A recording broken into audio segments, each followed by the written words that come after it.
வணக்கம். கல்வி என்பது மனிதனுக்கு அடிப்படை தேவையாகும். எப்படி உணவு, உடை, உறைவிடம் மூன்றும் தேவையோ அதேபோல கல்வி அடிப்படை. கல்வி இருப்பவன் எங்கிருந்தாலும் பிழைத்து கொள்ளலாம்.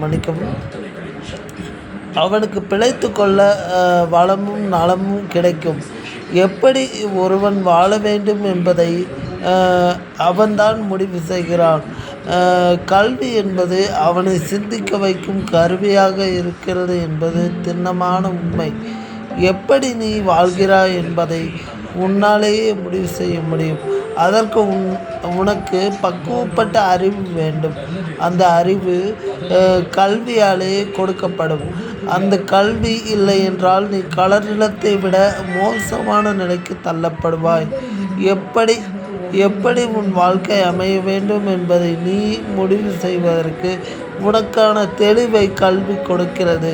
அந்த கல்வியை நீ முதலிலிருந்து இறுதி வரை உன் வாழ்நாள் முழுவதும் கூட நீ கற்றுக்கொண்டே இருக்கலாம். அதில் எந்த தவறும் இல்லை. எப்படி உன்னை பக்குவப்படுத்திக் கொள்வாய் என்று நீ கேட்கலாம்.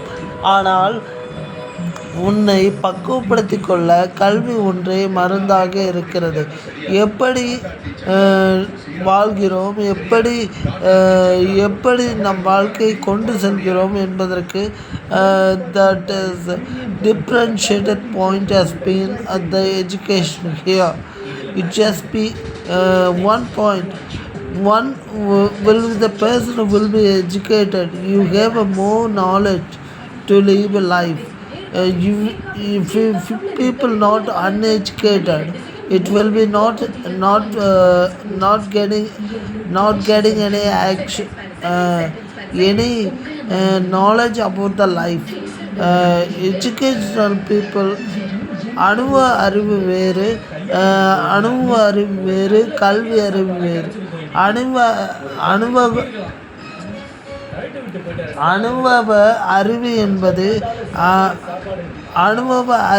என்பது பிறவியிலேயே நமக்கு கொடுக்கப்படுவது. பிறந்ததிலிருந்து இறப்பு வரை அந்த அறிவு கிடைக்கும்.